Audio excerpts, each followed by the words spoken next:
The chamber of the Galactic Council was vast and bright. Light shimmered off polished metal walls, reflecting colors that no human eye had names for. Thousands of delegates from dozens of species gathered on the tiered platforms. Each species had its own way of moving, speaking, and showing respect. Some floated slightly above the floor, some had multiple limbs. Some had skin that changed color when nervous. The council chamber had seen hundreds of meetings, hundreds of debates. But today was different. On the main platform, the human delegation sat together. Ambassador Laura King sat upright, hands folded calmly in her lap.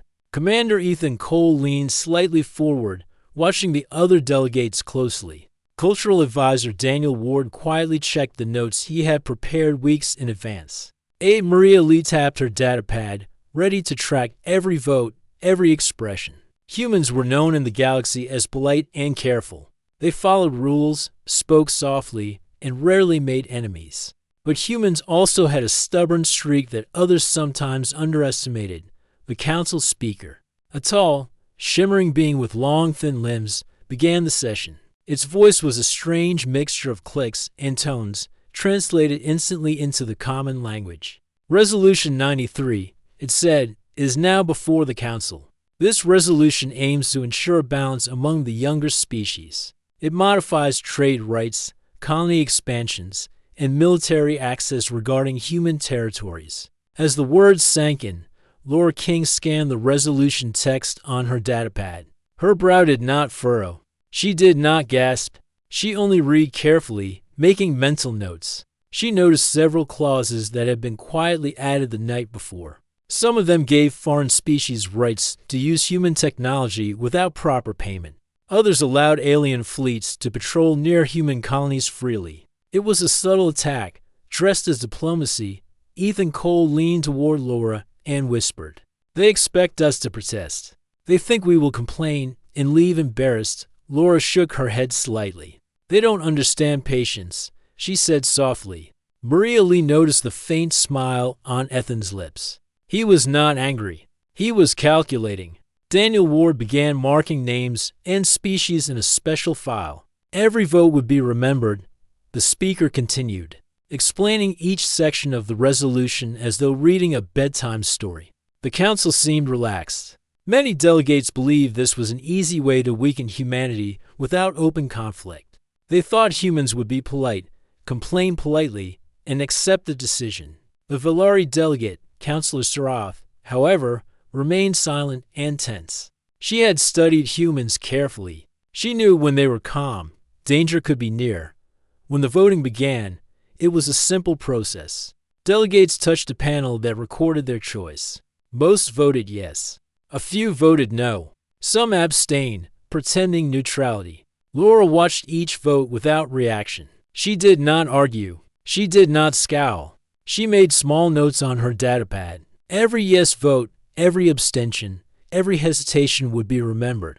When the resolution passed, there was a ripple of murmurs through the chamber. Some delegates chuckled quietly. Others leaned back, proud of themselves. Humans were always polite, they thought. Humans would follow the rules, even when betrayed. But Laura King did not clap, did not speak, did not even look up. Finally, she stood. The room went silent. Even the speaker paused. Laura spoke in a calm, steady voice, clear and polite. "We thank the council for their decision," she said. "Humanity respects clarity. We will consider the implications and respond accordingly." That was all. No shouting, no anger, no threats. Just calm words. But the tone was strange. It was so controlled that a few delegates felt uneasy. Humans did not make mistakes in speech. If humans were calm, it meant that they were serious. And when humans were serious, they could be unstoppable. Ethan stood next to her, silent, arms folded. Maria tapped a few more keys on her datapad. Daniel simply watched, taking mental notes. Then, without another word, the human delegation turned and left the chamber. No one followed them. No one tried to stop them. They walked in silence. Their heads were high, their steps steady. The doors closed softly behind them. For a moment, the chamber felt empty. Some delegates laughed, thinking it was a polite retreat. Others whispered that humans were strange. But Counselor Seraph did not smile. She felt a chill run through her. She remembered an old human phrase she had learned during cultural studies. It is not the shouting. That means danger. It is when they go quiet. Seraph looked around the chamber. Most delegates were already talking, trying to explain away the situation. But she did not move. She sent an urgent request to her staff. Every trade report, every security file regarding humanity, every fleet movement report. She needed to see the full picture. Something told her that the calm of humans was not weakness. It was preparation. Meanwhile, in the human embassy wing, Laura and her team gathered in a smaller, private room. Ethan activated a secure channel to Fleet Command. A single, encrypted phrase went out. It was short, almost meaningless to outsiders, but it carried instructions that only human fleets would understand. Daniel opened a historical file on human behavior. He began highlighting sections about how humans reacted to betrayal, quietly building a reference guide for their next steps. Laura spoke softly to her team. "We are done playing nice," she said. Her words were simple, but the weight behind them was heavy. The others nodded silently. It was not an order yet. It was a declaration. The humans had been polite for decades in the council. They had followed the rules. But the rules were no longer fair, and humans remembered everything. The council, unaware of the decisions being made in that quiet room, celebrated the apparent victory. They thought humans had accepted the resolution. They did not understand the human mind. They did not realize that when humans turned their backs, they were not running away. They were preparing. Across the galaxy, alien fleets began to notice changes. Some patrols that had relied on human coordination were left unattended. Supply lines that humans had quietly managed began to slow. At first, aliens assumed it was coincidence, a small error. But Seraph had already seen patterns before. She warned other delegates. "Do not underestimate them," she said quietly. "If humans decide to act, the results will not be what you expect." In the human delegation room, Maria tapped her datapad again, noting which council members had been most eager to vote against humanity. Ethan made notes about fleet positions that could be shifted within days. Daniel pulled up maps showing which colonies were most vulnerable, and which ones could serve as safe zones for humans to operate independently. Laura King finally looked out the window of the embassy wing. Beyond the glass, stars stretched endlessly. Ships floated in silence, humans and aliens together in the same space, yet so far apart. She breathed slowly, letting the calm sink in. This was not anger. This was patience. And patience, in human hands, was as sharp as any weapon. "We move only when necessary," she said. "We respond only when the time is right. But make no mistake, we will respond." Ethan nodded. "They will see it soon enough," he said as the human delegation finished their meeting. The Galactic Council chamber below began the next discussion. Most delegates believed the humans were still polite, still restrained. They did not notice the pattern. They did not notice the quiet confidence. They did not see the calm before a storm. Laura and her team left the embassy together, moving quickly but without urgency. They were calm, but every step was deliberate. Every gesture had meaning. They would not fight yet. They would not attack. They would only prepare. And when the council realized that humans had turned their backs not in submission, but in quiet strength, it would be too late. Counselor Seraph stayed behind, her eyes fixed on the now empty human seats. She whispered to herself, "They are dangerous when they go quiet." And now, they are very quiet indeed. In the days that followed, the first small signals appeared. Human fleets began subtle maneuvers, colonies quietly reinforced, trade routes adjusted. None of it was obvious. No one outside human command suspected anything unusual. But the galaxy had seen the calm, and some delegates, like Seraph, began to feel the first stirrings of fear. The humans had turned their backs, and in human history, turning one's back had never been harmless. By the end of the week, the Galactic Council would begin to understand. Humanity was no longer playing the game as they had expected.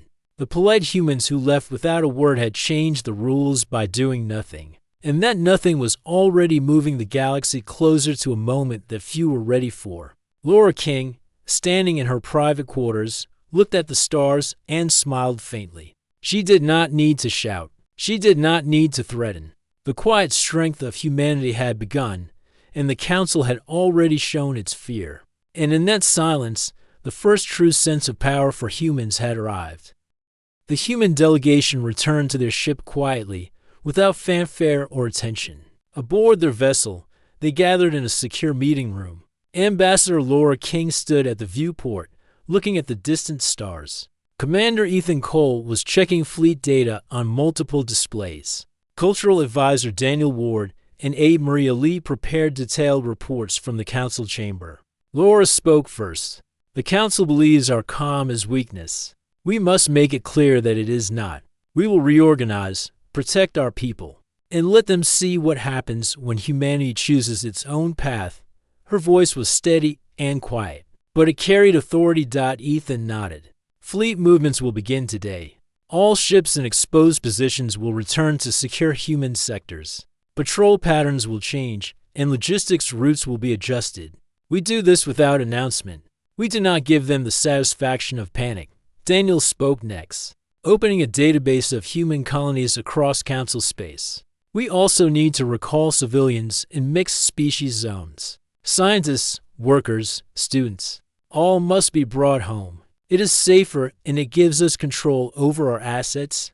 Maria tapped her datapad. Messages can be framed as precautionary measures. We will maintain politeness, but the instructions will be clear. No exceptions. No delays. Within hours, orders were sent out. Across the galaxy, human citizens on alien worlds received polite instructions to return to Earth or designated human-controlled zones. On a mining outpost near the Orion Belt, young mechanic Jason Clark received the notice. He was fixing a routine machine when his datapad buzzed. Message from Human Command. He read aloud to his alien co-workers. Due to security considerations, all human personnel are to return to their home sectors immediately. Travel will be provided, and assistance will be offered for relocation. Thank you for your cooperation. The alien workers looked confused. Why are you leaving so suddenly? One asked. You are always the ones who solve the problems here. Jason smiled faintly. It's just precaution. Humans follow orders, and we are following ours. No offense. He packed his tools quietly, feeling the weight of change without fully understanding it. Meanwhile, Ethan oversaw fleet realignment. Ships once patrolling distant sectors returned to human-controlled space. Convoys were rerouted to human ports. Defense grids around colonies were reinforced. Every movement was efficient and quiet. There was no need for announcements or alarms. Every ship acted as part of a larger, coordinated plan. Alien captains noticed the sudden absence of human escorts. Some complained. Some tried to challenge the changes. But human commanders answered politely, "These are internal adjustments for our citizens' safety. We appreciate your understanding." The calm tone carried a subtle power that silenced debate. Trade networks were also adjusted. Human-owned routes were prioritized, and cooperative trade agreements with other species were temporarily suspended. Alien merchants and frontier worlds noticed delays and sudden changes. Some grew frustrated, others grew nervous, but all were forced to continue as the humans controlled key parts of the supply chain. Within the Council, the reaction was mixed. Some delegates laughed, believing humans were throwing a tantrum. Others shrugged, thinking the changes would be temporary. Only Counselor Sarath remained worried. She had studied human behavior for decades and recognized the patterns. She warned the Council privately, "Do not assume this is weakness. Humans are restructuring quietly. They may appear to step back, but they are preparing something far more effective." Sarath's warnings were mostly ignored. Many Council members felt relieved that the human delegation was not actively protesting. They believed the humans had no real power to enforce change. They did not yet understand that humanity's strength lay not in noise or anger, but in careful planning and patient action. On Earth, human leaders met with the delegation. The room was secure, walls filled with displays of fleet positions, colony status, and trade routes. Laura spoke to the assembled officials. The Council has made its intentions clear. They will not act in humanity's interest. We cannot assume good faith anymore. It is time to protect ourselves and our allies. The leaders nodded. Ethan added, "We will not seek conflict, but we will no longer assume the Council will shield us from harm. We will ensure our colonies, citizens, and resources are secure." Daniel presented cultural context.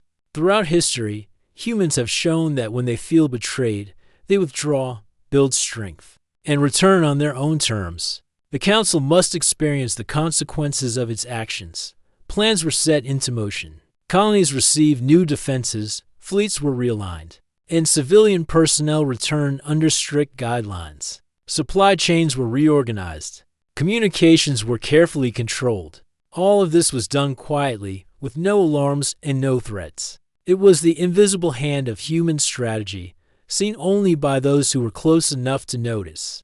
Back at the council chamber, small disruptions began to appear. Human patrols no longer appeared on schedule. Supply lines that once relied on human efficiency slowed. Stations reported shortages of medical supplies and repair parts. Initially, council delegates dismissed these issues as minor or coincidental. They did not yet understand the scale of what was happening. On a research station in the Kessler sector, a reactor fault occurred. Without human engineers immediately on site, the station struggled to contain it. Alien personnel called for help, and the council's ships responded.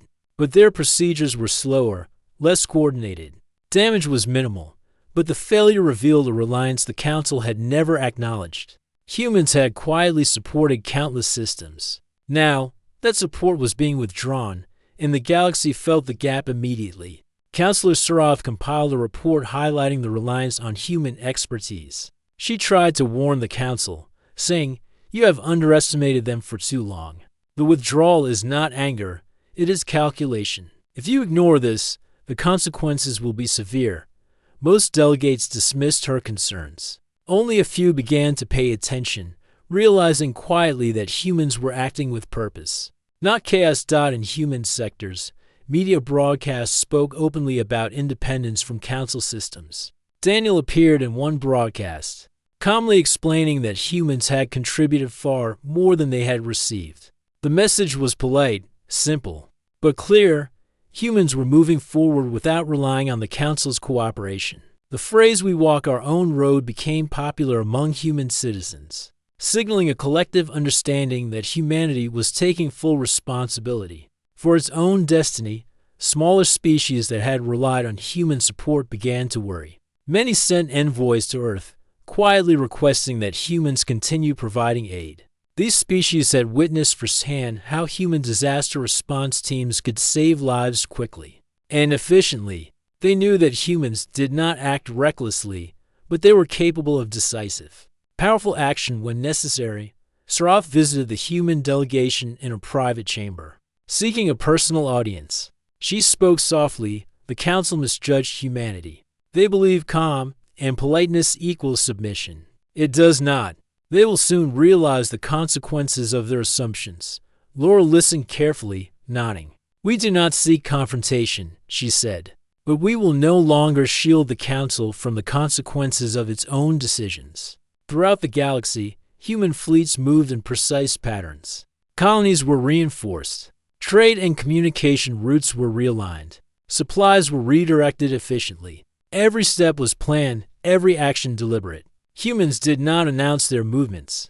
They did not broadcast warnings. They acted quietly, invisibly, like a force that others could feel but not fully see. As days passed, the council began to notice growing disruptions. Delays and shortages spread. Security gaps became visible. Pirates and rogue groups began to exploit the missing patrols, finding human free zones easier to navigate. Panic had not set in, but concern began to grow. Delegates argued about the meaning of these changes. Some still refused to believe it could be intentional. Others, like Suroth, understood immediately. Humans were testing the council, moving carefully, but with full purpose. On Earth, human leadership monitored the effects. Laura stood at the main command window, looking out at the fleets in motion. Ethan reported that all colonies were secure. Daniel reviewed reports from recalled civilians. Maria checked communications, ensuring that no unintended leaks occurred. The humans were acting politely, efficiently, and decisively. The Council believes this is inconvenience, Laura said. It is not. They will soon see that human withdrawal is not a loss of calm, but a gain of control. Ethan nodded. We act quietly. No threats, no alarms. Just preparation. Every move is observed, every consequence noted. They will learn the cost of underestimating us. Daniel added, we are not seeking revenge. We are taking care of our own. That is all. But when history records this, it will be clear who was wise and who was foolish. Maria finished the final datapad checks. All messages are sent. All recalls are complete. All fleets are in position. We are ready, and so humanity moved in silence. The Council continued with its meetings, unaware of the full scope of human action. Delegates laughed, argued, and dismissed the changes as temporary inconvenience. But behind the polite words, the careful moves, and the calm voices. Weeks passed since the human delegation had quietly withdrawn. The Galactic Council began to notice small disruptions in systems they had long considered stable. Trade routes slowed. Communication delays appeared. Security gaps became visible. At first, many delegates dismissed these issues as minor problems. After all, humans were polite and reliable. But the Council had assumed they could be replaced if needed. Counselor Seraph, however, watched carefully. She had studied humans for years. She knew the signs of human strategy. Quiet movements, careful planning, and calm patience were not weakness. They were preparation. She warned her colleagues repeatedly, but few listened. In the Kessler sector, a mixed species research station encountered trouble. A reactor control panel malfunctioned, causing a temporary loss of power. The station had relied on human engineers for emergency overrides. The alien technicians struggled to manage the situation. Emergency lights flickered, alarms buzzed, and panic began to rise. A message went to the human command, asking for assistance. The reply was polite and simple. Human assets cannot be dispatched at this time. Due to operational adjustments, we advise local personnel to follow standard protocols. The Council delegates, unaware of the exact details, debated what had happened. Some insisted that humans were careless or selfish. Others argued it was only a temporary inconvenience. Only Serath understood the truth. Humanity was demonstrating its independence and forcing the Council to see its own reliance on human skill. Meanwhile, on Earth, Ambassador Laura King and her team monitored the situation. Commander Ethan Cole examined the fleet data, noting which areas had increased risk and which were safely under human control. Cultural Advisor Daniel Ward reviewed communications and media reports, analyzing the Council's reactions. Maria Lee checked that civilian recalls and fleet maneuvers were proceeding smoothly. They are beginning to feel it, Laura said quietly. Small failures, small disruptions, but they are enough to make them think. Ethan nodded. We act only where necessary. We do not escalate, but the consequences are visible. They will learn that our absence matters. In the Council chamber, minor trade delays began to cause frustration among the delegates. Frontier worlds that had relied on human support reported shortages of medical supplies, repair materials, and basic resources. Pirates and rogue groups exploited gaps in patrols previously managed by humans. Council members argued over how to respond, but no effective plan emerged. On a distant colony, human historian and citizen Jenny Ross watched the news broadcasts. She had been part of the cultural exchange program and returned to Earth as part of the recall. She noticed the news reports from alien worlds describing problems that had never occurred. Before humans withdrew, Jenny thought quietly, humans were holding this galaxy together. Now it is showing cracks. Back in the human command room, Laura addressed her team. We do not need to intervene directly. The Council will begin to see the value of our contribution. Let the consequences of their choices unfold naturally. Daniel nodded. They will panic when they realize it is not temporary. The galaxy relies more on us than they admitted. Fleet movements continued. Human ships were repositioned around colonies and trade routes. Convoys were rerouted for efficiency. All operations were calm, measured, and deliberate. There was no rush, no alarms, no displays of power. Just quiet, effective action. Alien commanders began to notice the changes. Some complained. Some questioned their own procedures. Many underestimated the humans. They assumed the adjustments were minor or coincidental. But delays and gaps were appearing everywhere. Repair schedules were slipping. Supply shipments were incomplete. Security patrols were inconsistent. On a distant mining station, a malfunction in a critical water recycling system caused panic among the inhabitants. Alien technicians called for assistance. Human command responded politely but without immediate deployment. Local personnel follow standard emergency procedures, the message said. Human support is currently unavailable due to operational adjustments. The council struggled to respond. Delegates argued, blamed each other, and tried to shift responsibility. Without human coordination, even minor crises became complex and time-consuming.